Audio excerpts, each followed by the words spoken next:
Welcome back, everyone, to another episode of Coffee with KP. I am Kelly Parker, and I have a very special guest today, and I'm going to let him introduce himself. I am DJ Five Venoms, Rolling Loud's official DJ, producer, DJ, club DJ, tour DJ, festival DJ. Investor. Yeah, investor. Cool, man. Glad to have you here. Thank you, brother. Glad to have you here. For those that don't know what Rolling Loud is, could you tell them a little bit about it? Rolling Is Loud? What's the phrase? The largest hip hop festival in the world. We do festivals literally all over the world: Asia, Europe, United States, Australia.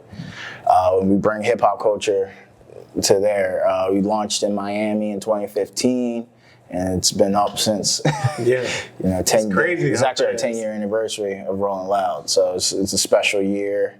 Made it through lockdown and everything, and blessed.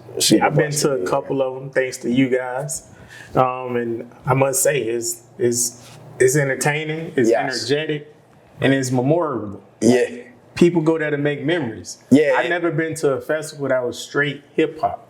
They're always hip hop, R&B, jazz, soul, blues, whatever. But going to a hip hop festival, all the energy is totally different. And I don't care about your phone. Yeah, I'm bad.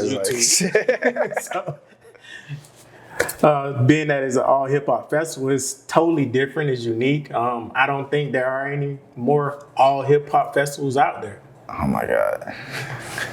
Big call. Yeah, it is actually. So, being that you've been with Rolling Loud for quite a while, what are the next steps that you guys are taking to reach even more people outside of the festivals? Well, just those like partnerships over the overseas have been a big reach, like hitting those new markets, bringing what we do in the States over there has been amazing. We did Netherlands, Portugal, Germany. We're doing Vienna, Austria this year. We went to Thailand. We're going back to Thailand. And then, we're in Miami, back right at home. Moved it to December. Weather's going to be beautiful, way better than July in that heat. So just keep doing. Bringing new artists, spreading that way. We've been working on music, merch. We just released a new collectible toy. Yeah, from the LA show. Yeah. Man, the reason I asked you that question about what are you guys are rolling into next, because I know you're here in Atlanta, on business, being that you're a music exec, DJ, producer, etc. Could you tell everyone what you're currently working on and why you're here? So right now, I'm really taking a step forward. I've released some singles in the past, but like really going headfirst into the music side of everything, not just being the DJ in the club or DJ at the festival, releasing singles, working with artists, the up and coming artists, the established artists. Part of my brand, being a DJ, has always been breaking artists. Not just their songs, that helping artists get to that next level, putting them on my platform, putting them on that Rolling Loud platform. So we're just going to continue that on a bigger scale and grow through that. So, and the thing that I love about DJs who think about the next step instead of just spinning records is how many relationships they already have that they don't utilize. Yeah, and I'm learning that too. Coming here to Atlanta, and we're bringing producers with me. We're set up, recording and just reaching out to these artists and understanding that they know who I am, or they want to work too. So it's like I always get these DMs, let's work, and I'm like, what's that mean? But now I'm like, okay, we're gonna put action to that word. We're gonna work. All right, pull up. We're gonna go to the studio. Here's some beats. Record. Let's work. Let's help build. Let's make it mutual too. Because I think that's one thing that happens in the industry is where it's like everyone's kind of like thinking of themselves selfishly, and it's not a mutual thing. So you want my help, but it's like, what does that do for me? Right. Like me helping you, and then, but it's like, it can help me though. Like if you help me help you, then it works. If it's mutual, if we're getting money together, let's make it mutual. Like I've never been one to like try and take advantage of people. And I think that like also puts me at a decline because there's tons of people that take advantage of people and want the upper hand in situations. But like working with me, I just try to make it as mutual. I try to help people and vice versa help me. You're one of the DJs, one of the few DJs currently that breaks artists and breaks records. Because a lot of time DJs just play the top 50, top 100. And that's not, and a lot of that isn't because they don't want to. It's a lot of times what the fan base of, you know, where you're DJing at wants. Because a lot of times, you know, people want to hear what's familiar. And when they hear a song that's not familiar, they don't want to dance to it anymore. Like, it's not like, and there's so much music that, you know. But when you're doing that from a outside point of view, like myself, I had plenty of years over a couple decades in the music game, doing what I was doing with artists, and I love DJs like you that would introduce something new, or at least go create something new, to create a new wave. Because a lot of our friends and DJs that I used to work with are still currently friends with, like DJ Nasty 305. He does a lot of dope stuff. DJ Loose Kid, Plies DJ. DJ Jam, Boss Bandito producers. So it's a lot of people that we know mutually that can adjust in any situation when it comes to music. Some DJs, like I say, just spin what's hot, true enough, based on who they're playing to. But it's the creative ones that, like you, get out here and look for new talent and look for new sound, because you guys are the best producers. Because you know what gets the crowd going currently based on what's out and what's about to come out. So when you hear a hit, you know it.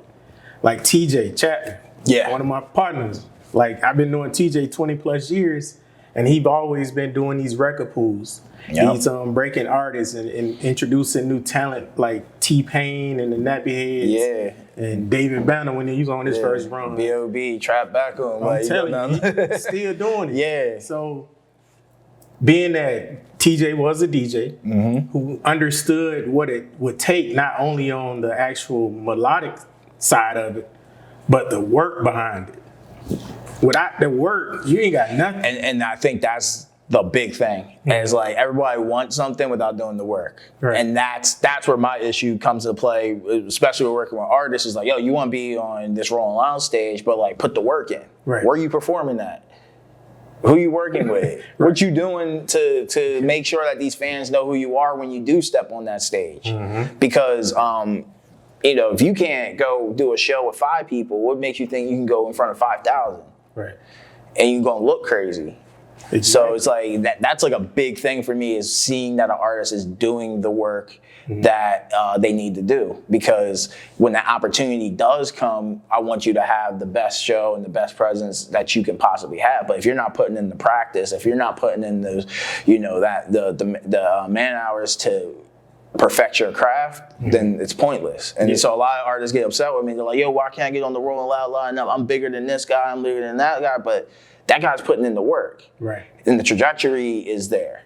You've been in the same exact position for the last 5 years doing the same exact thing, and there's no growth. So it's like, I gotta help the guy that needs to push, that's trying to push for something better. And that's really, you just trying to give the blossoming flower the sunlight it needs to shine. And sometimes I hit it, sometimes I don't. Like there's been a lot of artists that have bought out as guest artists on my stage, and they end up blowing up. And then there's ones that just disappear, like they dwindle out because the work ethic isn't there. Like they think that's the end all of like, yo, if I get on Rolling Loud, my career is solid, I'm gonna become a superstar. And no, that's not how it works.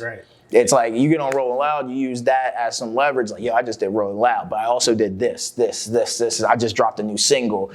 Now I'm booking this show. I'm going on this tour. I'm selling merch. I'm doing, you know. It's like back in the day when they used to have like Star Search, and of course they still have American Idol. Some of the runner-ups are more successful than the winners. The Clay Aikens.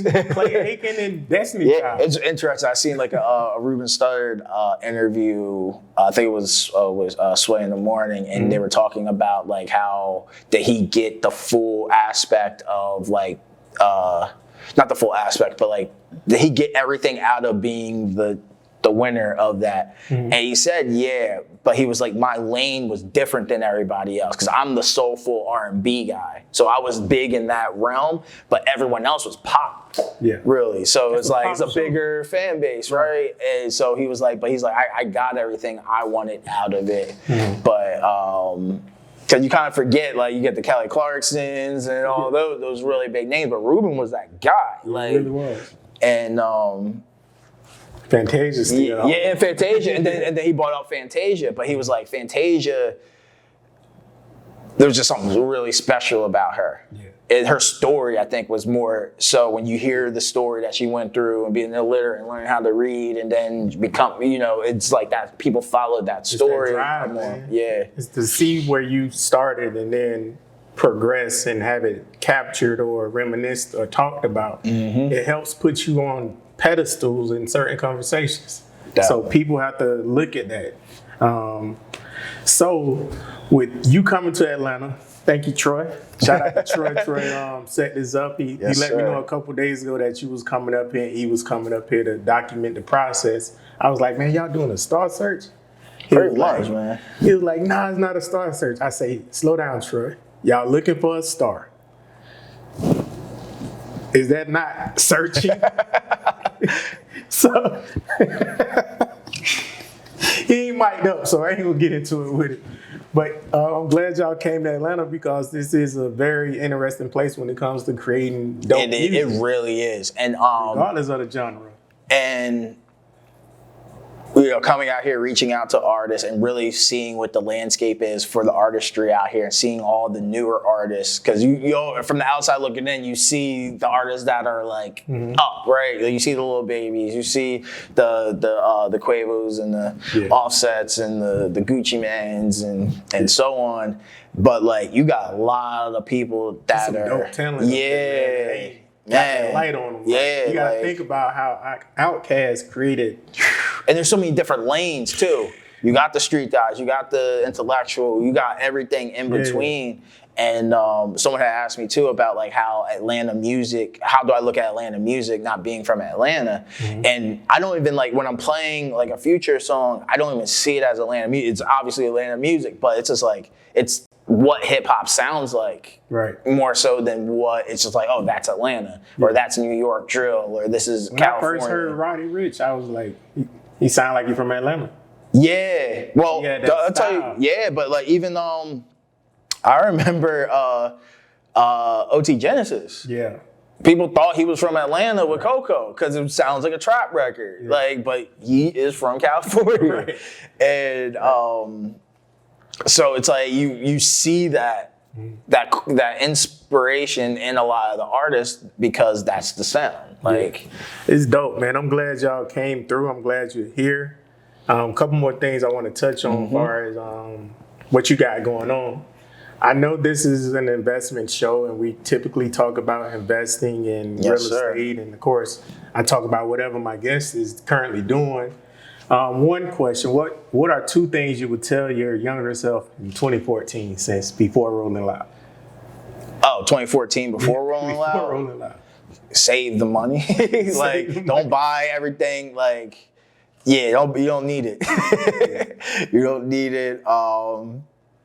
But it's also like going through that phase of buying the car, buying the jewelry, doing that type of the clothes and everything. But eventually you get to a point where it's like, okay, I did it, cool. Now it's like, and listen, that answer is so similar to some other guests I've had on here from, lenders and stuff like that, because it's the same thing.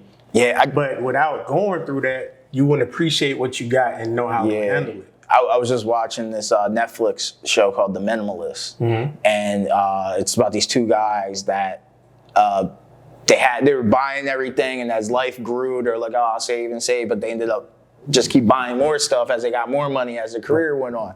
And now you're just sitting in a place with just a lot of stuff, a lot of clothes, a lot of whatever. You just buying stuff. You see, especially like with Amazon and everything, I can get it tomorrow, cool, all right, boom, boom. You just got a lot of stuff, and it's just clutter, and then how that affects you. And then he went through a phase of like, just like getting rid of everything. Because it's like you think you're going to get a certain thing, like, oh, I want this watch, and it's going to make me happy. It makes you happy in the moment, but after a while, you get used to having that watch, and it's just another thing you have. So they were like getting rid of a bunch of stuff, and it made them happier because it was like, you don't have to worry about it. And it's not changing your life, like, because you don't have that watch. Like a Timex and a Rolex sell the same exact time, you know. But it that kind of like put like a light on, just like, especially I live in Miami, and it's like keeping up with the Jones and all that type of stuff. But no one cares. Like I bought a Maserati. And I was like, all right, cool. Pull up to the club, go to work. Da, da, da. No one cared. Right. Like it's just another car. Like no one really cares. So that was what I would tell myself is like, yo, just you don't need all that stuff to be the person that you want to be. Like you can be. Right. Yeah. One more question, and I'll tell you my answer to this question because I was thinking about it. If someone were to give you $10 million right now, what would you do with it? Shoot. Based on the recent current events, man, GameStop looking real nice. Nice 75% hike over the last night, and I think it was like 200 this morning or something like crazy. But for real, 2 million you said? 10 million. 10 million? Oh boy. Definitely throw some into like, just throw it in the stocks and just let it sit there. Just sit there. Then I just started just like putting it in a bank account, just living off of the interest off of it too. Like I seen that aspect. But if of it's it. in a bank account, it's losing value. But that's the small amount of interest, but living in a modest way. Yeah, but 10 million but today won't be worth 10 million tomorrow. in 10 years. Yeah. But this is what I would do. If someone were to give me $10 million today, I would buy a time machine. Right? I know it sounds crazy, but not in the sense of a physical machine that could go back in time or go forward in time. It would be a machine that allows me to spend my time how I want to. Meaning I would invest it in a business. I would invest in more real estate. These are the time machines I'm talking about. It's not the actual jalopy or whatever they had on DuckTales. Yeah. Go back in time, I would just have to find a way that I can invest this money right now that will free up my time immensely. Yeah, time for the future. Time is definitely, it's the most valuable asset that we got that we can't create. Time is definitely, and people nowadays, but people are not having a lot of it. Like so, stress, work, everything's so fast, and even just being on your phone, right? Like you don't have it, you feel like you're missing stuff. And I was like, damn, what was it like growing up in the 90s? Because it's hard to remember. And like you had the only time you got a call is when you got home and you had to check your answering machine. And you call them back and you might catch them, you might not. Like before computers and everything, you found out the news from watching the TV, and if you missed that, that was it. So. But cool, man. I appreciate you coming on. Could you please tell the people in this camera how to get in touch with you, your socials? DJ Five Venoms, DJ FIVE VENOMS, Instagram, TikTok, Facebook, YouTube, everywhere. Everywhere. SoundCloud, Spotify, Apple Music, all of it. Check out my music. Just released a new single. I Still Got It with Eastside K-Boy, T-Fly, and RJ, Mr. LA. Is doing really well. Got some more music coming very, very, very soon. And if you're an artist, tap in. Let's go. Let's work. Let's put some work in. Rolling Loud with. Oh yeah, rollingloud.com. Get your tickets. Miami's in December. If you're international, we got Vienna happening in about a little over a month and a half or so, and then Thailand will be in November as well. So got some festivals. We're also doing concerts and shows and tours and everything else in between. Merch, pull up, like I appreciate you, man. Appreciate you too. Y'all stay in touch. Thank y'all for tuning in to another episode of Coffee with KPI and Kelly Park, and I'll see you guys on the next one. Thank you for tuning in. If you like today's episode, please share it with a friend or two, and please comment. And don't forget to subscribe to our channel.